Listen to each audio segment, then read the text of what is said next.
إن الحمد لله نحمده ونستعينه ونستغفره ونؤمن به ونتوكل عليه ونعوذ بالله من شرور أنفسنا ومن سيئات أعمالنا من يهده الله فلا مضل له ومن يضلل فلا هادي له وأشهد أن لا إله إلا الله وحده لا شريك له وأشهد أن محمدًا عبده ورسوله أما بعد فأعوذ بالله من الشيطان الرجيم بسم الله الرحمن الرحيم يا أيها الذين آمنوا اتقوا الله حق تقاته ولا تموتن إلا وأنتم مسلمون يا أيها الناس اتقوا ربكم الذي خلقكم من نفس واحدة وخلق منها زوجها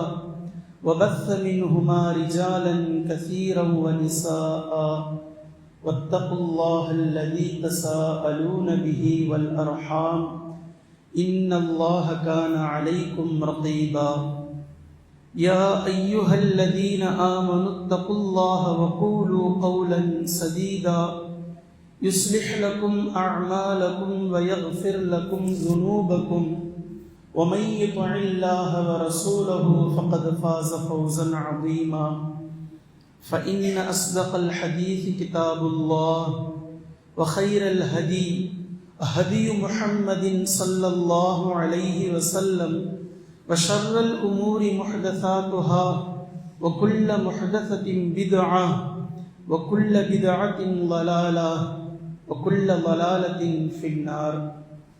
அருளன்பு பண்பின் அளவற்ற உந்தன் திருநாமம் போற்றி துவங்குகின்றேன். அல்லாஹ் சாந்தியும் சமாதானமும் நபி ஸல்லல்லாஹு அலைஹி வஸல்லம் அவர்களின் மீதும் அவர்களுடைய குடும்பத்தார்களின் மீதும் அவர்களின் அடிச்சுவற்றை அடிப்பெறலாது அப்படியே பின்பற்றிய உத்தம சத்திய சஹாபாக்கள், தாபிஈன்கள், தபஉ தாபிஈன்கள், ஷுஹதாக்கள், சித்தீகீன்கள், சாலிஹீன்கள், குறிப்பாக இம்மஜ்லிஸிலே கூடியிருக்கும் நம் அனைவர்களின் மீதும் குறையாது நிலவட்டுமாக.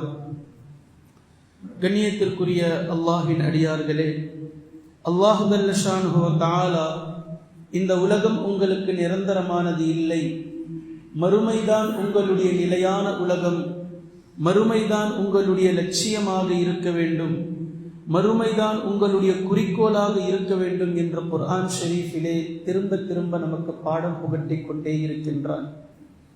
அந்த அடிப்படையில் தமிழில் ஒரு சில வார்த்தைகள் இருக்கிறது. பாதை என்று நாம் புழங்குகிறோம், பாதை. சாலை என்று நாம் புழங்குகிறோம், இதே போன்று வழி என்று நாம் புழங்குகின்றோம். இந்த பாதை என்பது, சாலை என்பது, வழி என்பது, இவையெல்லாம் நாம் கடந்து செல்கின்றோம். இரண்டு விஷயத்தை நான் சொல்கின்றேன். ஒன்று பாதையில் கடந்து செல்வது, மற்றொன்று பாதை பற்றிய விஷயத்தை முழுமையாக அறிந்து கொள்ளாமல் அந்த சப்ஜெக்டை யதார்த்தமாக கடந்து செல்வது. சொல்றது விளங்குதுங்களா? பாதையில் நடந்து செல்வது, கடந்து செல்வது. மற்றொன்று பாதை என்ற சப்ஜெக்டை பற்றி இஸ்லாம் எவ்வளவு தெளிவாக பேசி இருக்கிறதோ அதை பற்றி அறியாமலேயே அந்த விஷயத்தை கடந்து செல்வது. இப்போது உன்னிப்பாக நீங்கள் ஒரு விஷயத்தை கவனிக்க வேண்டும். தமிழில் பாதை என்று நாம் பேசுகின்றோம். இந்த பாதைக்கான விஷயத்தை தெரிந்து கொள்வதற்கு முன்னால் அரபியில் இருக்கக்கூடிய சில விஷயத்தை நான் ஒரு முன்னுரையாக வழங்குகிறேன், நிதானமாக புரிந்து கொள்ளுங்கள். அரபியில் தரீக் என்று இருக்கிறது. தரீக் என்றால் பாதை. பின்பு குர்ஆன் சபீல் என்றும் பேசுகின்றது, சபீல். அதே போன்று சிராத் என்றும் பேசுகின்றது. தரீக், சபீல், சிராத் என்று மூன்று வார்த்தைகளை கொண்டு குர்ஆன் பேசுகின்றது. ஒவ்வொன்றுக்கும் தெளிவான விளக்கங்களை கொண்டு குர்ஆன் பேசுகின்றது. தரீக்னா என்ன, சபீல்னா என்ன, சிராத்னா என்ன என்பதை மிக தெளிவாக சொல்கின்றது. இப்போ இதில் தரீக், சபீல், சிராத் மூணு கேட்டகரி. ஹைஃபை கேட்டகரி சிராத் என்பது. ஆனால் இந்த பாதையை பற்றி முழுமையாக தெரிந்து கொள்ளாமல், புரிந்து கொள்ளாமல் கடக்கிறோம் என்று நான் சொன்னேன் அந்த விஷயத்தை. ஆனால் அது மிகப்பெரிய சப்ஜெக்டாக இஸ்லாத்தில் இருக்கிறது என்பதை அல்லாஹு தஆலா முதல் பக்கத்தில் இஹ்தினஸ் ஸிராத்தல் முஸ்தகீம் என்ற வாக்கியத்தை கொண்டு மிக அழகாக இது வெறுமனே நீங்கள் யதார்த்தமாக கடந்து செல்லக்கூடிய விஷயம் அல்ல, இது மிக ஆழமான ஒரு விஷயம் என்பதை நமக்கு புரிய வைக்கின்றான். முதல் பக்கத்திலேயே சிராத் என்ற வார்த்தை அல்லாஹ் கொண்டுட்டு வரான், மீண்டும் கொண்டுட்டு வரான் சிராத்தல் லதீன அன்அம்த அலைஹிம். இரண்டாவது வாட்டி இஹ்தினஸ் ஸிராத்தல் முஸ்தகீம், சிராத்தல் லதீன அன்அம்த அலைஹிம் என்று சிராத் என்று 2 முறை கொண்டு வருகின்றான். இதை நீங்கள் புரிந்து கொள்ளலாம். பல முறை நான் சொல்லியிருக்கின்றேன், முஸ்லிம், முஃமின், முத்தகீன் என்று எப்படி கேட்டகரி செல்கின்றதோ இதே போன்ற அரபியிலும் தரீக், சபீல், சிராத் என்று கேட்டகரி செல்கின்றது. இப்போ விஷயத்துக்கு வாங்க. தரீக், நபி ஸல்லல்லாஹு அலைஹி வஸல்லம் அவர்கள் இப்போ நேரடி பாதையை பத்தி பேசுறாங்க. தரீக்னா செல்லக்கூடிய பாதை. இந்த தரீக் என்ற இந்த விஷயம் இப்போ முன்னாடி சொன்னதை நீங்க ஞாபகம் வச்சுக்கோங்க. அப்படியே இன்ஷா அல்லாஹ் பயானுடைய கடைசியில நான் மறுபடியும் தரீக், சபீல், சிராத்துக்கு வருவேன். இப்போ இந்த தரீக் பாதையை பற்றி இஸ்லாம் சொல்லி இருக்கக்கூடிய ஒழுங்குகள், ஒழுங்கு முறைகள், ஒழுக்கங்கள், இதை பற்றி இஸ்லாம் சொல்லிய அளவுக்கு வேறு எந்த மதத்திலும் நீங்கள் காண முடியாது, வேற எந்த மார்க்கங்களிலும் நீங்கள் காண முடியாது. அவ்வளவு அழகான விஷயத்தை இஸ்லாம் இந்த பாதையை பற்றி பேசுகின்றது. ஆனால் இந்த விஷயத்தை கூட யதார்த்தமான முறையில் நாம் கடந்து செல்கின்றோம். அதை பற்றிய எந்த கவலையோ, அதை பற்றிய எந்த சிந்தனையோ, அதை பற்றிய எந்த போதனையோ நமக்கு இல்லை, அதை பற்றி தேவையும் இல்லை. ஆனால் நம்முடைய பயணங்கள் எப்படி இருக்கிறது என்றால் பரவலாக எப்பேற்பட்டாவது ஏதேனும் ஒரு இடையூறை அளிக்கக்கூடிய விதமாகவே அந்த பயணம் இருக்கிறது. நம்முடைய கடத்தல், நாம் அந்த பாதையில் கடந்து செல்லுதல் பிறருக்கு இடையூறு கொடுக்கும் விதமாக இல்லா மாஷா அல்லாஹ், அல்லாஹ் நாடிய சிலர்களை தவிர. இப்ப அல்லாஹ்வின் தூதர் ஸல்லல்லாஹு அலைஹி வஸல்லம் அவர்கள் சொல்றாங்க, இய்யாக்கும் வல் ஜுலூஸ் ஃபித் துருகாத், பாதைகளிலே நீங்கள் அமருவதை உங்களை நான் எச்சரிக்கை செய்கின்றேன். ஒரு பாதை, செல்லக்கூடிய பாதை, அந்த பாதைகளிலே நீங்கள் அமர்ந்திருப்பதை உங்களுக்கு நான் எச்சரிக்கை செய்கின்றேன் என்று சொல்கிறார்கள். சொல்லிட்டு சொல்றாங்க, ஒருவேளை நீங்கள் பாதைக்கு வர வேண்டிய நிலை ஏற்பட்டால், அதற்கான தருணம் வந்தால், பாதைக்கு தர வேண்டிய உரிமையை நீங்கள் கொடுத்து விடுங்கள். பாதைக்கு தர வேண்டிய கடமையை, உரிமையை நீங்கள் முழுவதுமாக கொடுத்து விடுங்கள். சஹாபாக்கள் கேட்டாங்க, அல்லாஹ்வின் தூதரே, பாதைக்கு தர வேண்டிய உரிமை என்ன? மனைவிக்கு உரிமையை கொடுக்கணும் தெரியும், கண்ணுக்கு கடமை இருக்குன்னு சொல்லி இருக்கிறீங்க தெரியும், அல்லாஹுக்கு கடமை இருக்கு, உரிமை என்னன்றதை சொல்லி இருக்கிறீங்க. நபி ஸல்லல்லாஹு அலைஹி வஸல்லம் அவர்களின் விஷயத்தில் ஒரு முஃமினுடைய உரிமை, எல்லாவற்றையும் சொல்லி இருக்கிறீர்கள், பாதைக்கு என்ன உரிமை இருக்கிறது? ஹக்கு தரீக் என்ன? பாதைக்கு கொடுக்க வேண்டிய உரிமை என்ன? அல்லாஹ்வின் தூதர் ஸல்லல்லாஹு அலைஹி வஸல்லம் அவர்கள் சொன்னார்கள், கல்லுல் பஸர், கல்லுல் பஸர், உங்களுடைய பார்வையை தாழ்த்திக் கொள்ளுங்கள். முதல் விஷயம், நீங்க போறீங்க, வெளியே செல்கிறீர்கள் என்றால் ஏதோ ஒரு இலக்குக்காக போறீங்க, ஒரு கடை தெருவுக்கோ தேவையான விஷயத்திற்கோ, தேவையில்லாதவற்றை நீங்கள் காணக்கூடாது. இது நீங்கள் பாதைக்கு செய்ய வேண்டிய கடமை என்று அல்லாஹ்வின் தூதர் ஸல்லல்லாஹு அலைஹி வஸல்லம் அவர்கள் சொல்றாங்க. இப்போ விஷயத்துக்கு வாங்க. சம்பந்தமே இல்லாம முட்டுக்கு முட்டு இருக்கக்கூடிய சந்துகளில் டைம் பாஸ் செய்வதற்காக வீட்டிலிருந்து கிளம்பி வந்து அமர்பவர்களை நீங்கள் என்னவென்று சொல்வீர்கள்? இங்கு இலக்குக்காக வெளியே சென்றால் உங்களுடைய பார்வையை தாழ்த்திக் கொள்ளுங்கள் என்று சொல்லக்கூடிய ஹதீஸ், இவர் வெளியில் வந்து அமர்வதே பிறரை பார்ப்பதற்காகத்தான். வெளியில் வந்து அமர்வதே அடுத்தவர்கள் எங்கு போகிறார், அவர் எங்க போறார், இவர் எங்க போறார், இவையே இங்க நிக்கிறா, இவ அத்தனை மணிக்கு ஏன் வரா, பார்ப்பதற்காகவே வெளியே வரார் ஒருத்தர். இங்க சொல்லப்படுகின்றது, நீங்கள் உங்களுடைய பார்வையை தாழ்த்துங்கள். வெளியே போனா நிர்பந்தத்துக்காக, தேவைக்காக நீங்கள் வெளியே சென்றால் உங்களுடைய பார்வையை தாழ்த்துங்கள் என்று அல்லாஹ்வின் தூதர் ஸல்லல்லாஹு அலைஹி வஸல்லம் அவர்களுடைய உபதேசம். ஆனால் இவர் வெளியில் செல்வது எந்த இலக்கும் இல்லை. முதல் விஷயம், ஒரு வாக்கிங்க்கு போனாலாவது அதுல ஒரு அர்த்தம் இருக்கு. ஆனால் வெளியில் செல்வது இவர் வெட்டிக்காக, ஒரு டீ கடையில் அமர்ந்து சும்மா பேசுவதற்காக, அல்லது முட்டு சந்தில் ஒரு மூலையில, எல்லா ஊர்களிலும் நீங்கள் பார்க்கலாம், டர்னிங் பாயிண்ட் திரும்பும் போதெல்லாம் 4 பேர் இருப்பாங்க. எதுக்கு இருக்கிறாங்க, என்ன பேசுறாங்க தெரியாது. எதை பற்றி அவர்களுடைய இலக்கே செல்லக்கூடியவர்களை பார்ப்பதும் வருவதும். இப்ப மக்களுக்கு அவங்க ஒரு லேம்ப் ஆயிடாங்க, லேம்ப் போர்டு. அதாவது யாரும் இங்க பாத்தீங்கப்பா, அந்த மூலையில 4 பேர் இருப்பாங்க, அவங்க கிட்ட போய் கேள் பஸ் வந்துச்சா இல்லையான்னு தெரியும். வேலையா தான், யார் வரா, யார் போறா, பஸ் கடந்துருச்சா இல்லையா, இந்த பஸ்ல இவங்க ஏறிட்டாங்களா ஏறலையா, பஸ் மிஸ் பண்ணிட்டாங்களா, வேலையே இதுதான். இப்ப இங்க நபி ஸல்லல்லாஹு அலைஹி வஸல்லம் அவர்களுடைய ஹதீஸிற்கு நேர்முரணானதை நீங்கள் காணலாம். இவர்கள் இஸ்லாமிய இளைஞர்கள் என்று தங்களை சொல்லிக் கொள்வார்கள். நாங்கள் சுய கட்டுப்பாடை செய்கின்றோம். என்ன எப்படி சொல்றது, நாங்கள் நடக்கக்கூடிய சமூக அக்கறையில் இருக்கின்றோம். தவறுகளை யார் உங்களுக்கு உரிமை கொடுத்தா? இங்க கல்லுல் பஸர், உங்களுடைய பார்வையை தாழ்த்துங்கள் என்று அல்லாஹ்வின் தூதர் ஸல்லல்லாஹு அலைஹி வஸல்லம் அவர்கள் சொல்லி இருக்க, இவர்கள் சென்று அமர்வதே அடுத்தவர்களை கண்காணிப்பதற்காகத்தான் என்பதை பெருமையோடு பேசிக் கொள்ளக்கூடிய சமுதாயத்தில் நாம் இருக்கிறோம். அவமானப்பட வேண்டும்.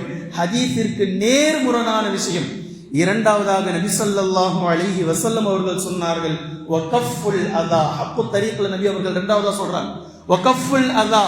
நீங்கள் வெளியே சென்றால் அங்கு ஏதேனும் பிறருக்கு இடையூறு தரக்கூடிய விஷயங்களை கண்டால் அதை அகற்றுங்கள், அதை நீக்குங்கள். ஒரு கல் இருக்கு, அதை நீக்குங்க. வேற ஏதாவது ஒரு முள் இருக்கு, அதை எடுத்து தூரமா போடுங்க. வெட்டிக்கதை பேசுறது மட்டும் இல்ல. நீங்க வெளியே போறீங்க அப்படின்னா, இலக்கை நோக்கி எதுக்கோ நீங்க பயணம் பண்றீங்க அப்படின்னா, இடையில் இருக்கக்கூடிய இடர்களை நீங்கள் நீக்குங்கள். இப்ப இடர்களை நம்முடைய மக்கள் எப்படி எப்படி செய்யறாங்கன்னு பாருங்க. டூ வீலரை கொண்டுட்டு போய் சைட் லாக் பண்ணி டர்னிங்ல போய் நிப்பாட்ட வேண்டியது. பஸ்காரம் வரும்போதே வாயில களிமாவோட அவர் வருவார். அந்த டர்னிங்ல அவர் என்ன பண்ணுவார், அவ்வளவு பெரிய உருவத்தை எடுத்துட்டு வரணும். இங்க டூ வீலர் நிற்கும், அதை நவுத்தி விடலாம்னு சொல்லி சில நேரங்களில் பஸ் டிரைவரே இறங்கினா சைட் லாக்ல இருக்கும். அது இப்ப இவர் பாட்டுக்கு வச்சுட்டு போயிடுவார். இப்ப மக்களுடைய விஷயங்கள் எப்படி இருக்குது அப்படின்னா, இப்போ அநேக மக்கள் அந்த தெருவுடைய விஷயத்தில் பிரச்சனை வரும்போது இப்போ முஸ்லிம் ஏரியா நான் முஸ்லிம் ஏரியான்ற அளவுக்கு ஆகிப்போச்சு. இப்போ அவங்க சொல்லுவாங்க, நாளைக்கு அவன் நம்ம ஏரியாவுக்கு வரவங்கள அப்போ பார்த்துக்கலாம், நம்ம இதே மாதிரி வண்டி நிப்பாட்டலாம். இப்போ இங்க யார் கேட்கறது? எல்லாம் நம்ம ஆளுங்க தான்.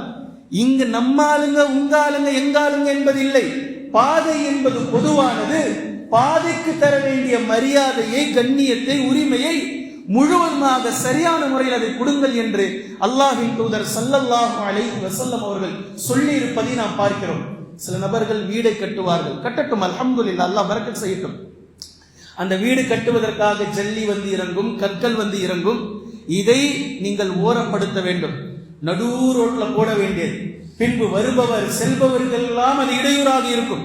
குறைந்தபட்சம் உங்கள் இடத்தில் இடம் இல்லை, அங்குதான் கொட்ட முடியும் என்றால் வழியில் செல்லக்கூடிய நபர்களுக்கு ஏற்படக்கூடிய இடையூறுக்கு ஒரு எக்ஸ்கியூஸாவது சொல்லுங்க. நின்றுக்கிட்டு இந்த மாதிரி நான் வீடு கட்டுறேன், இதுதான் முறை.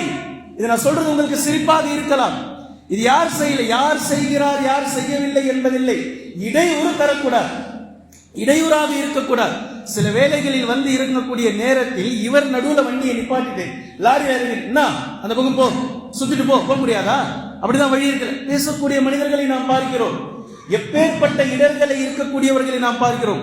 முக்கியமான இன்னொரு விஷயத்தை சொல்றேன். அநேக மக்கள் வீடுகளில், பெரும்பான்மையான மக்கள் இப்போதெல்லாம் கேமரா வைக்க ஆரம்பித்திருக்கிறார்கள். கேமராவை பாதுகாப்புக்காக வைக்கிறோம் என்று சொல்கிறார்கள். ஆனால் மனசாட்சியை தொட்டு சொல்லுங்கள், எத்தனை வீடுகளில் அந்த கேமராவை வைத்து விட்டு மானிட்டரை வச்சுக்கிட்டு அல்லாஹ் நாடிய இல்லா மாஷா அல்லாஹ், அல்லாஹ் நாடியவர்களை தவிர அந்த மானிட்டருக்கு முன்னாடி உட்காந்துக்கிட்டு இவன் வரான், அவன் போறான், அவன் போறான், இவன் வர வீட்டுக்குள்ள உட்காந்துக்கிட்டு என்னாச்சு? எந்த இஸ்லாம் கற்றுக் கொடுத்தது இப்படி? அவர் வேறு எதுக்கோ வந்திருப்பார். அப்புறமா பெருமைப்பட அதுல போய் சொல்ல வேண்டியது வேற. காலையில பக்கத்து வீட்டுக்கு வந்தீங்க போல, உங்களுக்கு எப்படிங்க தெரியும்? நான் பார்த்தேன், வீட்டுல இந்த கேமரால பார்த்தேன். இது பெருமையா? இது அடுத்தவர் பக்கத்து வீட்டிற்கு எதற்கோ சென்றிருக்கிறார், ஏதோ ஒரு தேவைக்காக சென்றிருக்கிறார். இவர் போய் அதுல பெருமையை வேற தெரிப்பார். நீங்க அந்த பக்கம் நின்றீங்க, நான் பார்த்தேன், காலையில பார்த்தேன், கேமரால பார்த்தேன். உங்க வீட்டுக்கு யாரோ விருந்தாளி வந்தாங்க போல, நான் பார்த்தேன். எங்க வீட்டுல இருந்து, உங்க வீட்டுல இருந்து யாரோ போனாங்க, அவர் வந்ததை பார்க்கலையே, போனதை பார்த்தேன். எப்படிப்பட்ட மனிதர்களாக மாறிவிட்டார்கள் பாருங்கள். இப்ப கேமரா என்பதை பாதுகாப்பு என்று சொல்லிட்டு வெளியில் வைத்து விட்டு இவர்கள் வீட்டுக்குள்ளே அமர்ந்து அடுத்தவர்களை கண்காணிக்கக்கூடிய விஷயத்தில் இப்படி நாம் பார்க்கிறோம். இதில் பேருந்துகளும் விதிவிலக்கல்ல. சில வேளைகளில், சில நேரங்களில் பிரைவேட் பஸ்காரங்க சண்டை போட்டுப்பாங்க. நீ முன்னாடியா நான் முன்னாடியான்னு சொல்லி கடைசியில் இவர்கள் சண்டை போடுவதில் இந்த பக்கம் 10 வண்டி நிற்கும், அந்த பக்கம் 10 வண்டி நிற்கும். இவனும் போக முடியாது, அடுத்தவனும் வர முடியாது. கஃபல் அதா, நபி ஸல்லல்லாஹு அலைஹி வஸல்லம் அவர்கள் அன்றே மிக தெளிவாக சொன்னார்கள், நடக்கக்கூடிய கஃபுல் அதா, இடையூறுகளை நீக்கக்கூடியவர்களாக வெளியில் இருப்பவர்கள் இருக்க வேண்டும் என்பதை மிக தெளிவாக இந்த இடத்தில் சொல்லி இருக்கிறார்கள். இரவு நேரங்களில் பயணம் செய்பவர்கள், டிரைவர்களுக்கு இந்த இம்சைகள் இருக்கும். எதிரில் வரக்கூடிய சில நபர்கள் அந்த லைட்டை டிம் பண்ணவே மாட்டாங்க. இவர்கள் டிம் பண்ணி காட்டுவாங்க, அவர்கள் டிம் பண்ண மாட்டாங்க. கஃபுல் அதா, இடையூறு, தொல்லை. ஏன்னா ஒரு பெரிய வண்டியில இருக்கிற, சின்ன வண்டியை பத்தி கவலை கிடையாது. அதுல எனக்கு தெளிவா தெரியுது, உனக்கு தெரிஞ்சா என்ன, ரோடு தெரியாட்டி என்ன, எனக்கு என்ன பிரச்சனை. இப்ப இவை எல்லாவற்றையும் இஸ்லாம் மிக தெளிவாக பேசுகின்றது. இடையூறாக நீங்கள் சாலையில் சென்றால், வெயிலில் சென்றால் இடையூறுகளை நீங்கள் கொடுக்காதீர்கள் என்பது மிக தெளிவாக அல்லாஹு தஆலா இந்த இடத்தில் பேசி இருக்கின்றான். சமயங்களில் தொழுகைக்காக வரக்கூடியவர்கள் கூட, ஜும்மா தொழுகைக்காக வரக்கூடியவர்கள் கூட, இவர் கடைசி நேரத்தில் வருவார். இவர் ஃபைனல் டைம்ல வருவதனால் இவருக்கு வண்டி விடுறதுக்கு இடம் இருக்காது. வண்டியை போய் ஓரமா பார்க் பண்ணிட்டு வர்றதுக்குள்ள இமாம் ருக்குக்கு போயிடுவார். இவர் என்ன செய்வாரு, பல வண்டிகளுக்கு நடுவில் அப்படியே வண்டியை குறுக்க வாட்டத்துல போட்டுட்டு இவர் போய் ரக்காத்து பிடிப்பார். இவர் ரக்காத்து பிடிச்சுன்ற பெருமை தொழுது முடிச்சுட்டு வந்து இந்த 10 பேர் அந்த வண்டிக்காக, இந்த வண்டி எடுத்தாதான் அந்த வண்டி எடுக்க முடியும் நின்றுகிட்டு இருப்பாங்க. எப்படிப்பட்ட மனிதர்கள்! இவர் செய்ய வந்தது ஒரு கடமை, ஒரு பாவத்தை சம்பாதிக்கிறார். இது பாவம் என்றே மக்கள் புரிந்து கொள்வதில்லை. ஆனால் அல்லாஹ்வின் தூதர் ஸல்லல்லாஹு அலைஹி வஸல்லம் அவர்கள் மிக தெளிவாக வகஃபுல் அதா, பாதிக்கு நீங்கள் சென்றால் அங்கு இருக்கக்கூடிய நோவினையை நீங்கள் அகற்ற வேண்டும் என்று சொல்லி இருக்க, இவரே நோவினை தருபவராக மாறிவிடுகிறார். இவரே இடையூறு பிறருக்கு தருபவராக மாறிவிடுகின்றார். இதே போன்று எப்போதுமே நடக்கக்கூடிய பிரச்சனைகள், சிறிய ஊர்களுக்குள் பெரிய வாகனங்கள் வரும்போது, உதாரணமாக ரொம்ப குறுகலாக இருக்கக்கூடிய ஊருக்குள் வாகன வசதிகள், பேருந்துகள் வரக்கூடிய நேரத்தில் தயவு செய்து அந்த பேருந்துகள் எந்த இடையூறும் இல்லாமல் அழகான முறையில் வந்து திரும்பி செல்லக்கூடிய அடிப்படையில் எல்லோரும் அதற்கு ஒத்துழைப்பை கொடுங்கள் அல்லாஹுக்காக. ஏனென்றால் சாலை என்பது யாருடைய அப்பன் வீட்டு சொத்தும் அல்ல, அது பொதுவானதை பொதுவானதாக எடுத்துக் கொள்ளுங்கள். இப்போது பல நபர்களை நாம் பார்க்கிறோம், அந்த பேருந்தில் அமர்ந்து கொண்டு குப்பைகளை போடுவது, எச்சிலை துப்புவது, தண்ணீரை குடித்துவிட்டு பாட்டலை தூக்கி கடாசுவது, எத்தனை முஸ்லிம்களை நான் சொல்றேன். முஸ்லிம் அல்லாதவர்களை பற்றி தனி, முஸ்லிம்களை பற்றி நான் பேசுகின்றேன். ஜன்னலில் இருந்து துப்புகிறார், சாலைக்கு வந்து துப்புறார், ரோட்டுக்கு வந்து துப்புகிறார், அது எச்சில காரில் எச்சியை கொண்டுட்டு வந்து துப்புறாரு, உட்கார்ந்துகிட்டு சாப்பிட்டு தூக்கி கடாசுறார், எந்த கவலையும் இல்லை. ரோடு இவருடைய குப்பை தொட்டியாக இவருக்கு புழங்கப்படுகின்றது. இந்த இடத்தில் இன்னொரு விஷயத்தை நான் சொல்கின்றேன், நான் கண்ணால் பார்த்ததை பேசுகின்றேன். சில நேரங்களில் பேருந்துகளில் இப்போது கூட இந்த பேருந்தின் விஷயத்தில் பொதுவாக காமன் சென்ஸ் அப்படின்னு சொல்லக்கூடிய ஒரு புரிதல் பலருக்கு இருப்பதில்லை. பேருந்து நின்றவுடன் இறங்கக்கூடியவர்கள் இறங்குவதற்கு முன்னால் ஏற ஓடுவார்கள். இறங்கியதால் தானே பஸ்ல இடம் கிடைக்கும், அது அப்படி அல்ல. இறங்குறதுக்கு முன்னாடி ஏடுவாங்க, இடிச்சு தள்ளிக்கிட்டு. அதை பற்றி அவர்களுக்கு கவலையே கிடையாது. பின்பு ஏறக்கூடிய நபர்கள்ல நீங்க பாத்தீங்கன்னா, குறிப்பா இந்த இடத்துல பெண்களை பற்றி நாம் சொல்லணும். முன்னாடி ஒரு ஆள் ஏறும், பின்னாடி ஒரு ஆள் ஏறும். இப்படி ஏறிட்டு முன்னாடி இருக்கிறவங்களுக்கு சீட்டு கிடைக்கும். கொஞ்சம் தூரம் பஸ் பயணம் பண்ணும்போது முன்னாடி இருக்கிறவங்களுக்கு சீட்டு கிடைக்கும். 2 சீட்டு கிடைக்குது அப்படின்னா ஒரு சீட்ல எழுப்பி விட்டுட்டு பக்கத்துல இருக்கிறவங்களை உட்கார மாட்டாங்க, பின்னாடி இருக்கிறவங்களுக்கு இடம் கிடைச்சு சீக்கிரம் அப்படின்னு சொல்லி பின்னாடி இருப்பவர்களை அழைத்து அமர வைப்பார்கள். அவ்வளோ பேர் அவங்க முட்டி மோதி இங்க இருக்கிறவருக்கு இடம் கிடைக்காது.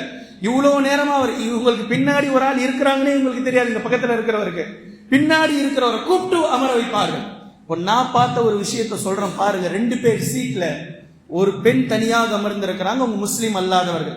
பின்னாடி ஒரு ஆண் தனியாக அமர்ந்திருக்கிறாங்க. இப்போ 2 முஸ்லிம் பெண்கள் ஏறின அந்த 2 முஸ்லிம் பெண்களுக்கு ஆப்ஷன் ஒண்ணுதான் இருக்கு. ஒரு பெண் அந்த ஆணின் பக்கத்தில் அமர வேண்டும், இன்னொரு பெண் ஒரு பெண்ணின் பக்கத்தில் அமர வேண்டும். இப்போ நீங்க இதுல என்ன முடிவெடுக்கிறீங்களோ முடிவெடுத்துக்கோங்க, அது உங்களுடைய விருப்பம்.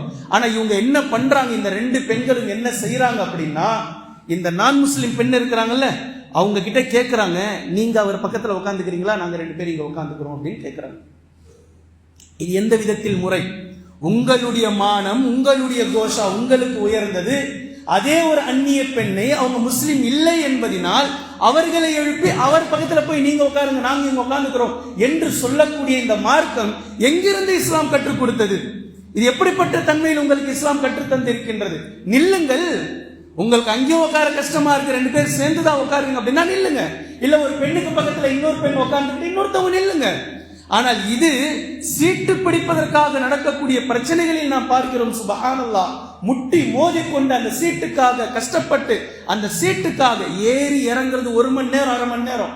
அதற்குள் ஒரு சண்டை, அதற்குள் ஒரு போராட்டம், அதற்குள் ஒரு பிரச்சனை. இத்தனை அசிங்கங்களையும் முஸ்லிம் பெண்களும் முஸ்லிம் ஆண்களும் செய்வதை நாம் பார்த்து வருகின்றோம். அல்லாஹ் நம்மை மன்னிக்கட்டும். இந்த பாதைகளில் சாலைகளில் நடக்கக்கூடிய ஒழுங்குமுறைகளை அல்லாஹுக்காக இதை பேணி நடந்து கொள்ளுங்கள். அல்லாஹ்வின் தூதர் ஸல்லல்லாஹு அலைஹி வஸல்லம் அவர்கள் 3ஆவதாக சொன்னார்கள், வரத்து சலாம். வழிகளில் செல்லக்கூடியவர்கள் உங்களுக்கு சலாம் சொன்னால் நீங்கள் அதற்கு பதிலுரையுங்கள், சலாமுக்கு பதில் சொல்லுங்கள். 4ஆவதாக சொன்னார்கள், வல் அம்ரு பில் மஅரூஃப். நன்மையான விஷயத்தை ஏவுங்கள். ஒருத்தர் உங்களுக்கு முன்னாடி போறார், நீங்க பாதையில இருக்கிறீங்க, போறார், உங்களுக்கு தெரியும் அந்த பாதை சரியில்லை, அந்த பக்கம் சுத்தி விட்டுக்கிட்டு இருக்கிறாங்க, கண்ணை மூடிக்கிட்டு அவனுக்கு என்ன, அவன் போய் திரும்பி வரட்டும், அப்படி இருக்கக்கூடாது. எங்க அந்த பக்கம் போகாதீங்க, அந்த பக்கம் வழி சரியில்லை, என்ன உண்மையோ உண்மை தன்மையை அவருக்கு அறிவிக்க வேண்டும். ஒன் நஹியு அனில் முன்கர். 5ஆவதாக தீயதிலிருந்து பாவமான விஷயத்திலிருந்து அவரை தடுக்கட்டும். பாதையில் இருப்பவர்களுக்கு இந்த 5 விஷயங்களை அல்லாஹ்வின் தூதர் ஸல்லல்லாஹு அலைஹி வஸல்லம் அவர்கள் சொல்லி இருப்பதை நாம் பார்க்கிறோம். மேலும் நபி ஸல்லல்லாஹு அலைஹி வஸல்லம் அவர்கள் சொன்னார்கள், ஈமான் 70 கிளைகளை கொண்டதாகும். இந்த 70 கிளைகளில் அஃலல், அதில் மிக உயர்ந்தது லா இலாஹ இல்லல்லாஹ் என்று சொன்னார்கள். பின்பு அதில் மிக கீழானது அதுனாஹா, அதில் மிக தாழ்ந்தது கடைசியானது இமாத்தத்துல் அதா அனி தரீக், பாதையில் இருக்கக்கூடிய ஒரு நோவினை தரக்கூடிய ஒன்றை அகற்றுவதாகும் என்று சொன்னார்கள். அல்லாஹ்வின் தூதர் ஸல்லல்லாஹு அலைஹி வஸல்லம் அவர்கள் ஈமான்ல கொண்டுட்டு வந்து ஜாயின் பண்ணியிருக்கிறாங்க. நோவினை தரக்கூடிய ஒன்று இருந்தால் அதை அகற்றுவது ஈமானுடைய கடைசி அந்தஸ்து. ஆனால் ஒரு முஸ்லிம் எப்படி மாறுறாரு? பிறருக்கு இடையூறு தரக்கூடியவரா இவரே மாறிவிடுகின்றார். இவர் இடையூறு தருபவராக மாறுகிறார். 2 சக்கர வாகனத்தில் இருந்து மற்ற பேருந்துகள் வரைக்கும் இவர் அடுத்தவர்களுக்கு இடையூறாக மாறக்கூடியவர். இடையூறை அகற்றுபவருடைய பட்டியலில் எப்போது வந்து சேரப்போகின்றார்? அல்லாஹ் நம்மை பாதுகாக்க வேண்டும். அல்லாஹ்வின் தூதர் ஸல்லல்லாஹு அலைஹி வஸல்லம் அவர்கள் சொல்றாங்க, ஒருவர் ஒரு நாள் ஒரு பாதையில் செல்கின்றார். செல்லக்கூடிய நேரத்தில் ஒரு மரம் முறிக்கப்பட்டு அந்த பாதையில் கிடக்கின்றது. போக்குவரத்துக்கு நெரிசலாக இடையூறு தரும் விதமாக அந்த ஒரு கிளையோ ஒரு கோப்போ இலை தலைகளோ பெரிய மிகப்பெரிய ஒரு தண்டு விழுந்து கிடக்கின்றது, செல்பவர்களுக்கு இடையூறாக. இவர் மற்றவர்களை போன்று எனக்கு என்ன என்று செல்லாமல் அதை வெட்டி அந்த சாலையை சரி செய்தார். போக்குவரத்து நெரிசல் இல்லாமல் செல்லக்கூடியவர்களுக்கு சாலையை அழகான வழிவகையாக இவர் செய்து முடித்தார். இப்படி செய்தவரை பார்த்து அல்லாஹ் பேசுகின்றார், ஃபஷக்கரல்லாஹு லஹு, அல்லாஹ் அவருக்கு நன்றி செலுத்துகின்றார். இவர் யாருடைய நன்றியும் எதிர்பார்க்கல, சாலையில் இருப்பதை மக்களுக்காக செய்தார். மக்கள் கடந்து சென்று கொண்டிருக்கிறார்கள், யாரோ சமூக ஆர்வலர் போல அப்படின்னு சொல்லிட்டு. இப்ப நபி ஸல்லல்லாஹு அலைஹி வஸல்லம் அவர்கள் சொல்றாங்க, அல்லாஹ் இவருக்கு நன்றி செலுத்துகின்றான். நம்பர் 1. நம்பர் 2, இவருடைய பாவங்களை அல்லாஹ் மன்னிக்கின்றான். இவர் இந்த விஷயத்தை செய்ததற்காக இவருடைய பாவங்கள் மன்னிக்கப்படுகின்றது என்று அல்லாஹ்வின் தூதர் ஸல்லல்லாஹு அலைஹி வஸல்லம் அவர்கள் சொன்னார்கள். கடைசியாக ஒரு ஹதீஸை நான் சொல்கின்றேன்.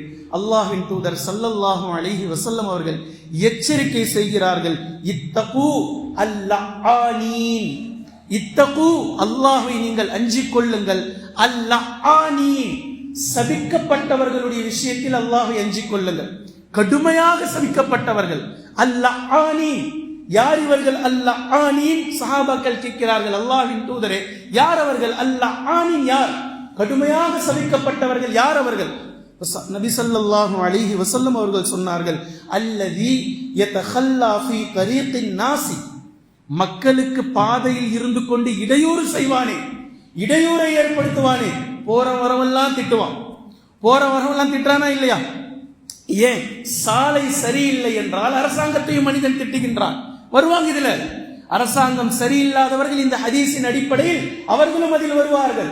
வேறு எவனாவது ஏதேனும் ஒரு இடையூறை செய்துவிட்டு சென்று இருந்தால் பின்னால் வருபவன் அவனை திட்டிவிட்டு செல்வான். எந்த மூதேவின் தெரியல இந்த மாதிரி போட்டு போயிருக்கிறான்.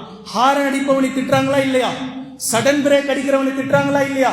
பாதைகளில் இடையூறு செய்பவனை ஒவ்வொரு விதத்திலும் 2 வீலருக்கு ஒரு மாதிரியான சவுண்டை வச்சுக்கிட்டு ஓட்டுறாங்க. பக்கத்துல இருக்கிறவங்க அரண்டு மிரண்டு போற மாதிரியான சப்தங்கள். அவருடைய ஹாரன் சவுண்டு மிரண்டு போகுது.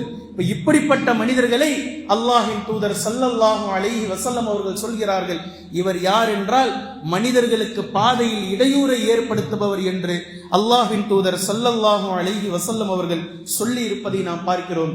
கண்ணியத்திற்குரிய அல்லாஹ்வின் அடியார்களே, இதுவரை நான் சொன்னது நேரடியாக நமக்கு எது பாதை என்று தெரிகிறதோ அந்த பாதையை பற்றி, நேரடியாக சாலை என்று எது தெரிகிறதோ அந்த சாலையை பற்றி.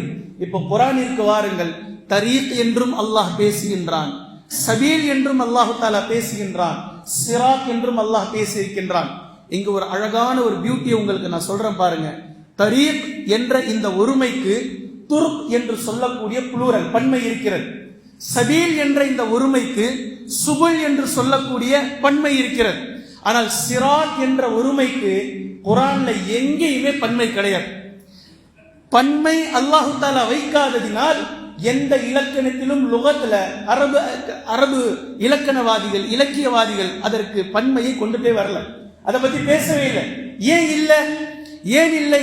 தரீக் என்பது பலது இருக்கலாம், அதாவது பாதை பல பாதைகள் இருக்கலாம். சபீல் என்பது உங்களுடைய பாதையில் இருந்து பலதரப்பட்ட பாதையில் இருந்து அழகான நேரான நேர்த்தியான ஒரு பாதையை தேர்ந்தெடுப்பதுதான் சபீல். நல்லா கவனிக்கணும். துர்க் என்பது பல பாதைகள் கொண்டது, தரீக் பல பாதைகள் கொண்டது. புரியும்படி சொல்கின்றேன். இப்ப சாலையிலும் நீங்கள் பயணிக்கலாம், கடலிலும் நீங்கள் பயணிக்கலாம். பாதை இருக்கா இல்லையா? கடல் ஃபுல்லா தண்ணியா இருக்கறனால கச்சா முச்சான் போறது இல்ல, கடல்ல பாதை போட்டு வச்சிருக்கிறாங்க. ஒரு நாடும் இன்னொரு நாடும் சந்திக்குது அப்படின்னாக்கா 2 நாடுகளுக்கும் எல்லையை பிரிச்சுக்கிட்டு 2 நாடுகளுக்கு நடுவில் ஒரு 4 கிலோமீட்டர் விட்டிருப்பாங்க. அது இன்டர்நேஷனல் வே, எல்லாருமே போகலாம். எல்லாருமே போகக்கூடிய அந்த பாதையால் திடீர்னு இந்த பக்கம் வந்தா இவன் சுடுவான், அந்த பக்கம் போனா இலங்கைக்காரன் அவன் சுடுவான். ஒரு 4 கிலோமீட்டர் உதாரணமா சொல்றேன் விட்டு வைப்பார்கள். இது இன்டர்நேஷனல் வே, பாதையை வகுத்து வைப்பார்கள். இதே போன்றுதான் வானளவிலும் பாதை இருக்கு, விமானத்திற்கும் பாதை இருக்கிறது. இந்த பாதை இந்த இடம் இப்படிதான் அவங்க போகணும் என்று பாதைகளை போட்டு வைத்திருக்கிறார்கள். இப்போ இந்த துருக் என்று சொல்லக்கூடிய சிறிய சிறிய சிறிய பாதைகள் இது பலதரப்பட்ட பாதைகளாக இருக்கிறது. இது அப்படியே நம்மளுடைய மார்க்கத்துல கம்பேர் பண்ணுங்க. தீனுல் இஸ்லாத்துக்குள்ள இப்ப நீங்க வாங்க. அல்லாஹு தஆலா குர்ஆனில் பேசுகின்றான், இந்த பாதையில் இருப்பது ஒரு முஸ்லிமை போன்று. வெறுமனே பாதையில் ஒருத்தர் இருக்கிறார், அவர் ஒரு முஸ்லிமை போன்று. ஆனால் பாதையிலேயே இருக்கக்கூடாது, அவர் சபீலுக்கு போக வேண்டும். சபீல் என்பதை அவர் தீர்வு செய்ய வேண்டும். எது சரியான பாதை? அல்லாஹ்வின் தூதர் ஸல்லல்லாஹு அலைஹி வஸல்லம் அவர்கள் சொன்னார்கள், குல் ஹாதிஹி சபீலி, இது என்னுடைய ஒரே ஒரு பாதை. இப்ப இந்த இடத்துல குல் ஹாதிஹி தரீகி, இது என்னுடைய ஒரு பாதை நபி ஸல்லல்லாஹு அலைஹி வஸல்லம் சொல்லல. குல் ஹாதிஹி சபீலி, இது என்னுடைய ஒரே ஒரு பாதை, இந்த பாதையின் பக்கம் பாருங்கள். அல்லாஹ் தஆலா குர்ஆன்ல சொல்லி காமிக்கிறான் இன்னும், வல்லதீன ஜாஹது ஃபீனா லனஹ்தியன்னஹும் சுபலனா, நம்முடைய விஷயத்தில் யார் முயற்சி செய்து வருவார்களோ அவர்களை நேர்வழிப்படுத்துவதற்காக பல சபீல்களை நாம் வைத்திருக்கிறோம். சுபுலனா, பல சபீல்களை நாம் வைத்திருக்கிறோம். இதே போன்று அல்லாஹு தஆலா தேனீக்களை பற்றி குர்ஆனில் பேசக்கூடிய நேரத்தில் தேனி கச்சா முச்சான்னு சொல்லி பறக்கல, அவைகளுக்கென்று பாதை நாம் போட்டு கொடுத்திருக்கின்றோம். அந்த பாதை அல்லாஹு தஆலா தன் புறத்தில் இருந்து இணைக்கின்றான். அது அல்லாஹு தஆலா குர்ஆன்ல பேசுறான், சும்ம குலி மின் குல்லி ஸமராத்தி ஃபஸ்லுகி சுபுல ரப்பிக துலுலா. தேனை போய் நீ எடுக்க போடி, பெண்பால் நீ எடுக்க போடி, உனக்கென்று உன் ரப்பு பாதைகளை வகுத்து வைத்திருக்கின்றான். சுபுல ரப்பிக துலுலா, சபீல் என்ற ஒருமையினுடைய பன்மை சுபுல். இப்ப இந்த சபீல் நேரான பாதையின் பக்கம் இன்ஷா அல்லாஹ் உங்களை கொண்டு செல்லும். சபீல் சரியானதாக இருந்தால் தரீக்கில் இருந்து சபீல் நீங்கள் வர வேண்டும். முஸ்லிமில் இருந்து ஒரு முஃமினுடைய கேட்டகரிக்கு நீங்கள் வருவதை போன்று. பின்பு இந்த சபீல் உங்களை எங்கு கொண்டு போய் சேர்க்கும் என்றால் சிராத்தில் கொண்டு போய் சேர்க்கும் இன்ஷா அல்லாஹ். இந்த சிராத் இது ஒன்றுதான், இது 2 கிடையாது. சிராத் ஒன்றுதான், சிராத் 3 கிடையாது. இது பலதரப்பட்ட பாதையாக இருக்க வாய்ப்பே இல்லை. அது ஒரே ஒரு பாதை தான். ஏனென்றால் அது அல்லாஹ் வகுத்திருக்கக்கூடிய பாதை ஒன்றுதான். நாளை மறுமை நாளையில் போடப்படக்கூடிய அந்த பாலத்திற்கு அல்லாஹ் பெயர் வைத்திருக்கின்றான் சிராத். இப்போ குர்ஆனில் சொல்லப்படுகின்றது இஹ்தின சிராத்தல் முஸ்தகீம். பேசிக்கா இந்த சிராத் வேற அந்த சிராத் வேற, ரெண்டுத்தையும் போட்டு கன்ஃபியூஸ் பண்ணிக்க கூடாது. அந்த பாலத்துக்கு பெயர் அரபியில் அல்லாஹ் வைத்தது சிராத். நபி ஸல்லல்லாஹு அலைஹி வஸல்லம் அவர்கள் நமக்கு சிராத் என்று வைத்தார்கள். ஏனென்றால் நரகத்திற்கு இந்த பக்கத்தில் மஹ்ஷருடைய மக்கள் கேள்வி கணக்கை முடிந்ததற்கு பின்னால் நரகம் தாண்டிதான் சொர்க்கம் செல்ல வேண்டும். இதற்கு ஒரே ஒரு பாதை தான் இருக்கிறது. அந்த பாதை அல்லாஹ் ஏற்படுத்துவான். வானவர்கள் அல்லாஹ்வுடைய கட்டளைப்படி போடுவார்கள் பாலம். அந்த பாலத்தின் பேர் சிராத். இது 2-3 வேற வழி இருக்குன்னா சொல்ல முடியாது. வேற வழியில போய்க்கலாம், சுத்திட்டு போய்க்கலாம், இந்த பக்கம் போய்க்கலாம், அந்த பக்கம் போய்க்கலாம், பிளைட்ல போய்க்கலாம், கப்பல்ல போய்க்கலாம்.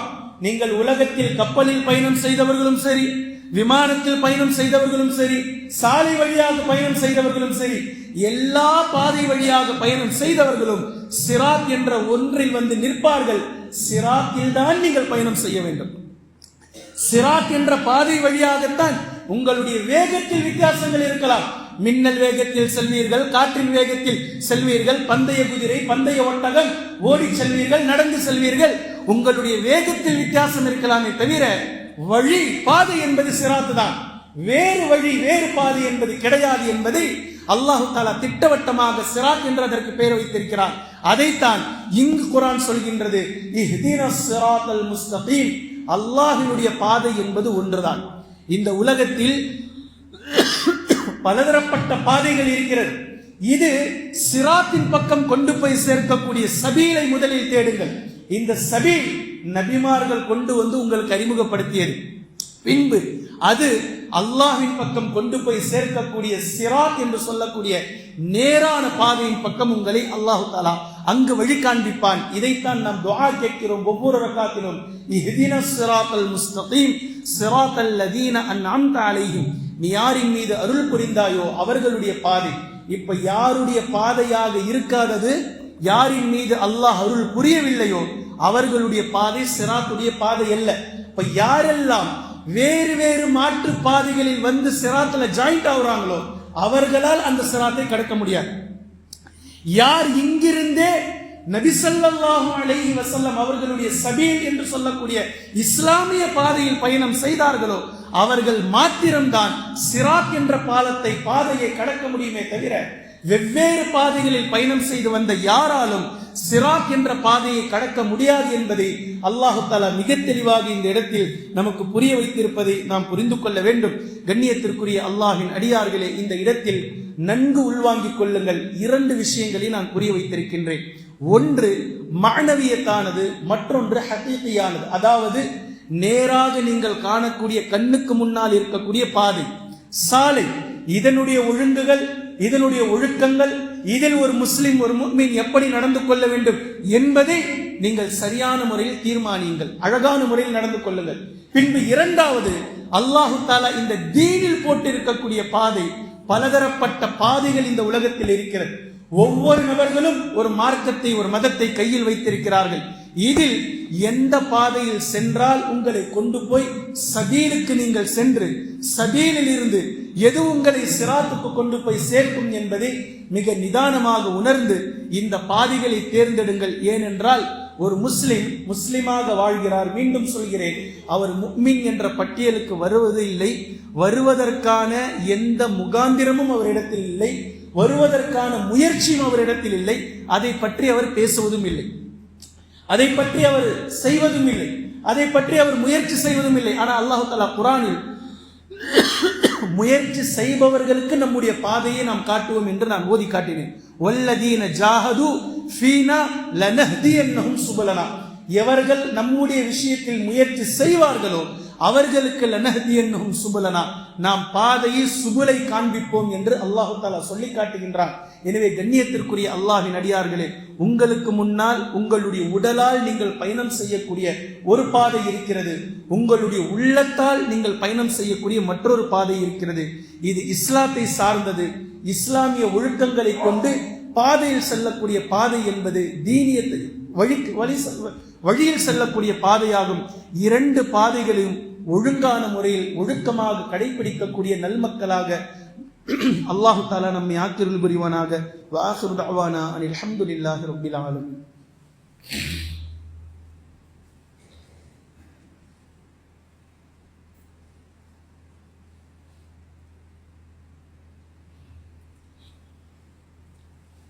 அல்ஹம்துலில்லாஹி ரப்பில் ஆலமீன். கண்ணியத்திற்குரிய அல்லாஹின் அடியார்களே, அல்லாஹின் தூதர் ஸல்லல்லாஹு அலைஹி வஸல்லம் அவர்களுடைய காலகட்டத்தில் சஹாபாக்கள் எல்லாம் ரமலான் வருவதற்கு 6 மாதங்கள் இருக்கும் போதே அதற்கான தயாரிப்பில், அதற்கான முனைப்போடு, அந்த சந்தோஷத்தில் இருப்பார்கள்.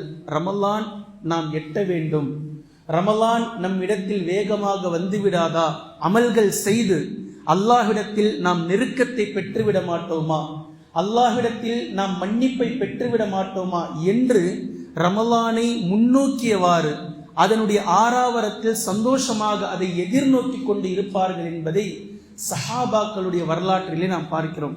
ஆனால் இன்று பலதரப்பட்ட பள்ளிவாசல்களிலே நாம் பார்க்கிறோம், ரமலான் வரப்போகிறது என்று சொன்னால் ரமலானுடைய விஷயத்தை பொறுத்த மட்டிலும் ரமலான் வரப்போது என்ன சண்டை வரப்போதோ தெரியலையே, என்ன பிரச்சனை வரப்போதோ தெரியலையே, யார் யார் என்னென்ன சொல்ல போறாங்க, எவன் என்னென்ன செய்ய போறான்னு தெரியலையே என்று பேசக்கூடிய அளவிற்கு நாம் பார்ப்பது எவ்வளவு வேதனையான விஷயம் என்பதை யோசித்து பாருங்கள். அல்லாஹு தாலா அடியார்களின் மீது கருணை புரிந்திருக்கிறான் என்பதனுடைய அடையாளமாக ரமலானை கொண்டு வந்திருக்கின்றான், குர்ஆனை இறக்கியிருக்கின்றான். நான் உங்கள் மீது கருணை புரிந்திருக்கிறேன், சொர்க்கத்தின் வாசலை திறக்கின்றேன், நரகத்தை மூடுகின்றேன், ரஹ்மத்தின் வாசலை திறக்கின்றேன், ஷைத்தானை விலங்கிடுகின்றேன். நீங்கள் நிம்மதி அடைந்து என்னிடத்தில் மன்னிப்பை பெற்று என்னிடத்தில் நெருக்கம் அடைந்து தக்வாவை அதிகமாக்கி கொண்டு மீதமுள்ள 11 மாதங்களும் ரமலானில் எடுத்த பயிற்சியை கொண்டு, முயற்சியை கொண்டு நீங்கள் அழகான முறையில் கழிக்க வேண்டும் என்பதற்காக ரமலானை கொண்டு வந்தால், ரமலானை நோக்கி பயப்படக்கூடிய அளவிற்கு ஒரு சமூகத்தை சிலர் மாற்றி வைத்திருக்கிறார்கள் என்றால் அல்லாஹ் நம்மை மன்னிக்க வேண்டும். கண்ணியத்திற்குரிய அல்லாஹ்வின் அடியார்களே, ரமலானுக்கு முன்னால் நம்மிடத்திலே இருக்கக்கூடிய கள்ளம், கபடம், குரோதம், காழ்ப்புணர்வு, இது போன்ற எண்ணங்களை தயவு செய்து உள்ளத்திலிருந்து வெளியாக்கி அல்லாஹுக்காக இந்த மாதத்தை அடைவோம். இந்த மாதத்தில் முடியுமான அளவிற்கு நன்மைகளை செய்வோம், நன்மை பக்கம் செல்வோம், அல்லாஹினுடைய மன்னிப்பை பெறுவோம். மற்றவர்களுக்கு நாம் ஏதேனும் ஒரு தீங்கு செய்திருந்தால், தவறு செய்திருந்தால் அவர்களிடத்தில் மன்னிப்பை பெற்று அவர்களை நாம் மன்னித்து மன்னிப்புக்கப்பட்ட மாதமாக, மன்னிப்பை பெற்றவர்களாக, பிறரை மன்னித்தவர்களாக, அல்லாஹினுடைய மன்னிப்பிற்கு சொந்தக்காரர்களாக, நாளை மறுமை நாளில் ஜன்னத்துல் ஃபிர்தௌஸிற்கு சொந்தக்காரர்களாக மாறுவதற்காகத்தான் இந்த ரமலானை தவிர ரமலானை வைத்துக் கொண்டு பிரச்சனை செய்வதற்காக ரமலான் அல்ல. தயவு செய்து இந்த உலக ஆதாயத்தை ரமலானில் இருந்து தூக்கி வெளியே போடுங்கள். ரமலான் மறுமைக்கான மாதம். ரமலானை கொண்டு இபாதத்தை செய்து, ரமலானை கொண்டு அல்லாஹ்வுடைய ரஹ்மத்தை பெற்று, ரமலானை கொண்டு குர்ஆனை ஓதி, குர்ஆனில் இருக்கக்கூடிய விஷயங்களை கொண்டு அமல்கள் செய்து அல்லாஹின் பக்கம் நெருங்குவதற்காக முயற்சி செய்யுங்கள். உலகத்தினுடைய பிரச்சனையை தூரமாக்கிவிட்டு அல்லாஹின் பக்கம் நெருங்குவதற்கான வழி என்ன, அல்லாஹின் பக்கம் செல்வதற்கான பாதை என்ன என்பதை மிக நிதானமாக தேடுங்கள். கடந்த ரமலானில் நான் குர்ஆன் ஓத வேண்டும் என்று நினைத்தேன், ஆனால் ஓத முடியாமல் போனது. எத்தனை நபர்கள் இருப்பாங்க. ஆரம்பித்தேன் ஆனால் முடிக்கல, நினைச்சேன் தர்ஜுமாவை ஃபுல்லா படிச்சிடணும்னு சொல்லிட்டு, ஆனா படிக்க முடியல. இந்த வருஷம் நியத்து வையுங்கள், நான் முழு குர்ஆனையும் தர்ஜுமாவோடு படைத்த ரப்புல் ஆலமீன் எனக்கு என்னென்ன கட்டளையிட்டு இருக்கின்றான், என்னென்ன உபதேசம் செய்திருக்கின்றான், முழு தர்ஜுமாவையும் இன்ஷா அல்லாஹ் படித்து முடிப்பதுதான் இந்த ரமலானில் என்னுடைய வேலை. இதை படித்து முடிப்பதுதான். நபி ஸல்லல்லாஹு அலைஹி வஸல்லம் அவர்களுடைய ஹதீஸ்கள், ரமலானை பற்றி நபி அவர்கள் என்னவெல்லாம் சொல்லி இருக்கிறார்கள், ஒட்டுமொத்தத்தையும் எடுத்து படிப்பதுதான் என்னுடைய வேலை. கடைசி 10 இரவில் எப்படி அல்லாஹ்வின் தூதர் ஸல்லல்லாஹு அலைஹி வஸல்லம் அவர்கள் கண் விழித்தார்களோ அதே போன்று நானும் இன்ஷா அல்லாஹ் இந்த 10 இரவுகளும் கண் விழிப்பதற்காக நான் முயற்சி செய்வேன். எப்படி நபி ஸல்லல்லாஹு அலைஹி வஸல்லம் அவர்கள் கடைசி 10 இஅ்திகாஃப் இருந்தார்களோ இதே போன்று நானும் இஅ்திகாஃபில் இருப்பதற்கான முயற்சி செய்வேன் என்று நியத்து செய்வதுதான் ஒரு முஃமினுடைய அழகு, ஒரு முஃமினுடைய ஒழுக்கம். ஒரு முஃமின் அல்லாஹ்வின் பக்கம் நெருங்க தயாராகி கொண்டிருக்கிறார் என்பது இதனுடைய பொருள். இதை விட்டுவிட்டு தயவு செய்து இது ஏன் இப்படி இருக்கு, அது ஏன் அப்படி இருக்கு, அது ஏன் அப்படி, இது ஏன் இப்படி, அல்லாஹுக்காக உலக விஷயத்தில் செல்வதிலிருந்து தூரம் வாருங்கள். அல்லாஹின் பக்கம் செல்வதற்காக முயற்சி செய்யுங்கள். அல்லாஹின் பக்கம் செல்பவர்களுக்காக உதவிக்கரம் நீட்டுங்கள். உங்களுடைய சதகாவை வீரியப்படுத்துங்கள், உங்களுடைய சதகாவை அதிகப்படுத்துங்கள். அல்லாஹ்வின் தூதர் ஸல்லல்லாஹு அலைஹி வஸல்லம் அவர்கள் ரமலான் மாதத்தில் புயல் காற்றை விட அதிகமாக சதகா செய்வார்கள் என்று நாம் பார்க்கிறோம். சதகா செய்யக்கூடியவர்களாக மாறுங்கள். அல்லாஹு தாலா வரக்கூடிய இந்த ரமலானை முழுமையாக அல்லாஹு தாலா எதை குறித்து ரமலானை கொண்டு வந்தானோ அதனுடைய முழுமையான பாக்கியத்தை அடையக்கூடிய நன்மக்களாக, எப்படி நபி ஸல்லல்லாஹு அலைஹி வஸல்லம் அவர்கள் ரமலானை அணுகினார்களோ அதே போன்று நாமும் அணுகக்கூடியவர்களாக அல்லாஹு தாலா நமக்கு இந்த வரக்கூடிய ரமலானை ஆக்கி தருவானாக. நம்முடைய உள்ளங்களிலே இருக்கக்கூடிய கள்ளம், கபடம், குரோதம், காழ்ப்புணர்வு இவை எல்லாவற்றையும் நீக்கி தக்குவா நிரம்பிய இதயமாக, தக்குவா நிறைந்த உள்ளமாக, இறையச்சம் நிறைந்த உள்ளமாக அல்லாஹு தாலா நம் அனைவர்களுடைய உள்ளத்தையும் மாற்றி தருவானாக.